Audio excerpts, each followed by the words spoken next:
ఈరోజు ఈ నాగార్జున యూనివర్సిటీలో రిషితేశ్వరి వల్ల ఈ కులాల కుంపటి ఈ ర్యాగింగ్ అన్నీ కూడా బయటకు వచ్చాయి. కానీ చాలా సంవత్సరాలుగా ఇది జరుగుతుందని ఇక్కడున్న మహిళా లెక్చరర్లు కానీ డేవిడ్ లాంటి ప్రొఫెసర్స్ కానీ ఎన్నోసార్లు కంప్లైంట్ ఇవ్వడం జరిగింది.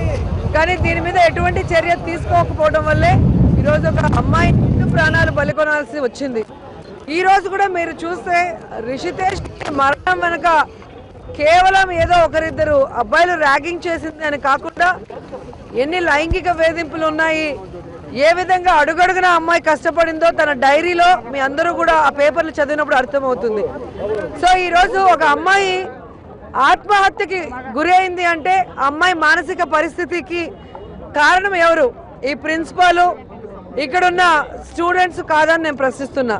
మరి ఆ అమ్మాయి సూసైడ్ చేసుకుంటే కనీసం పోలీసులకి ఇన్ఫార్మ్ చేయకుండా, ఎలా చనిపోయిందో ఇన్వెస్టిగేషన్ చేయకుండా ఆ అమ్మాయిని హడావిడిగా బయటికి పంపించేశారు అంటే ఆ రూమ్లో ఉన్న సాక్ష్యాల్ని తారుమారు చేశారనే దాంట్లో స్పష్టంగా అర్థమవుతుంది. అండ్ ఏదైతే ఈ ప్రిన్సిపాల్ గారి వికృత చేష్టలు మరి మొదటి కమిటీ మీటింగ్లోనే విద్యార్థులు చెప్పడం జరిగింది. ఆయన డాన్సులు కానీ, ఆయన లైంగిక వేధింపులు కానీ, ఆయన ఆడపిల్లలతో భోజనాలు తినిపించుకోవడం కానీ చూస్తుంటే అధికార పార్టీ అతనికి ఎంత సపోర్టివ్గా ఉంది, అహంకారంతో అతను ఎలా ప్రవర్తిస్తున్నాడు, తను ఏం చేసినా కూడా అర్థమవుతుంది. అలాంటి మనిషి వల్ల ఈరోజు రిషితేశ్వరి చనిపోతే అతన్ని A1 ముద్దాయిగా పెట్టాల్సింది పోయి అతన్ని తప్పించడానికి తెలుగుదేశం ప్రభుత్వం ఎంత పోరాడుతుందో మనం చూస్తున్నాం. ఈరోజు రిషితేశ్వరి చనిపోతే కనీసం ముఖ్యమంత్రి గారు ఆ అమ్మాయి తల్లిదండ్రులు లేదా అమ్మాయికి సపోర్టివ్గా ఉన్న కాలేజు ఎవరైతే ఉన్నారో స్టూడెంట్స్ కోరిన విధంగా సిట్టింగ్ జడ్జితో మరి ఎంక్వైరీ వేయించకుండా ఆయన తూతూ మంత్రంగా ఒక కమిటీ వేసేసి 10 లక్షలు ఇస్తాం, 500 గజాలు ఇస్తామని చెప్పేసి ఈరోజు షికార్లు చేసుకుంటూ భార్య పిల్లలతో ఫారెన్ టూర్లకు వెళ్ళాడు. ఈరోజు చంద్రబాబు నాయుడు గారు కనుక ఖచ్చితంగా ఈ అమ్మాయి వెనక ఎవరున్నారో వాళ్ళు ఎంత పెద్ద వాళ్ళైనా మేము అరెస్ట్ చేస్తాం, అమ్మాయికి న్యాయం చేస్తామని చెప్పి భరోసా ఇచ్చుంటే నిన్న సునీత అనే ఇంకో అమ్మాయి చనిపోయే అవకాశం ఉండేది కాదు.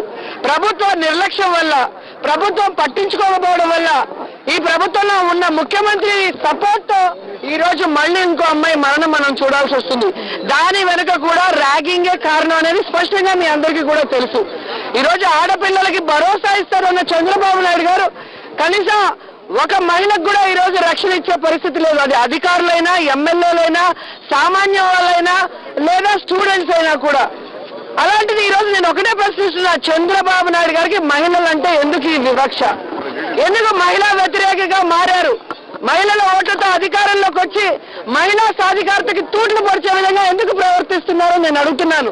ఇదే చంద్రబాబు నాయుడు అక్కా చెల్లెకో, ఆయన కోడలకో, ఆయన ఇంట్లో ఉన్న వాళ్ళకో మరి ఈ విధంగా కనుక సూసైడ్ చేసుకుంటే ఆయన ఇలాగే ప్రవర్తించేసేవాడా? ఇలాగే వాళ్ళని కొడితే సెటిల్మెంట్లు చేసేవాడని నేను ప్రశ్నిస్తున్నాను. ఈ రోజు మా నిజ నిర్ధారణ కమిటీ సభ్యులందరం కూడా రావడం జరిగింది. మా మహిళా ఎమ్మెల్యేలతో పాటు మొత్తం ఎమ్మెల్యేలు, మా యూత్ ప్రెసిడెంట్ రాజా గారు మేము అందరం కూడా రావడం జరిగింది. లోపలికి వెళ్ళి అక్కడ ఉన్న జరిగిన విషయాలన్నీ కూడా స్టూడెంట్స్ వీసీతో అక్కడ పరిసరాలని అన్ని కూడా చూసి ఒక కమిటీకి రిపోర్ట్ తయారు చేసి జగన్ గారికి ఇస్తాము, గవర్నర్ గారికి ఇస్తాము, ప్రభుత్వానికి ఇస్తాము. ఖచ్చితంగా రిషితేశ్వరికి న్యాయం చేసేంత వరకు వదిలిపెట్టేది మాత్రం లేదని గట్టిగా చెప్తున్నాం.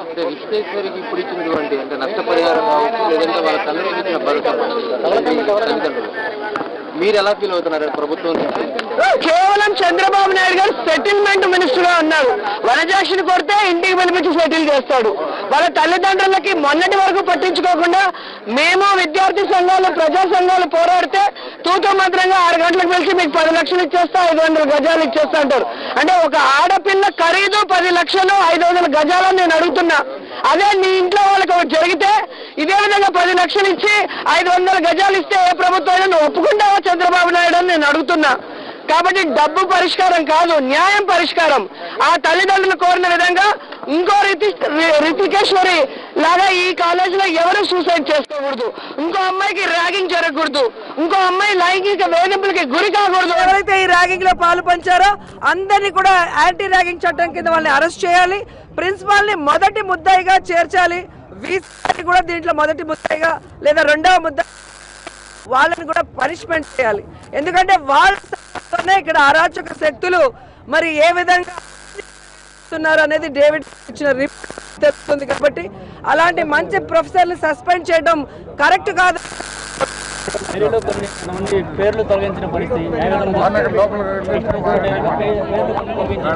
అమ్మాయి శవాన్నే హాస్టల్లోంచి బయటికి పంపించారు అంటే ఆ శవం వెనుక ఎవరున్నారు, ప్రభుత్వానికి సంబంధించిన వాళ్ళు లేరా అనేది అందరికీ తెలుసు.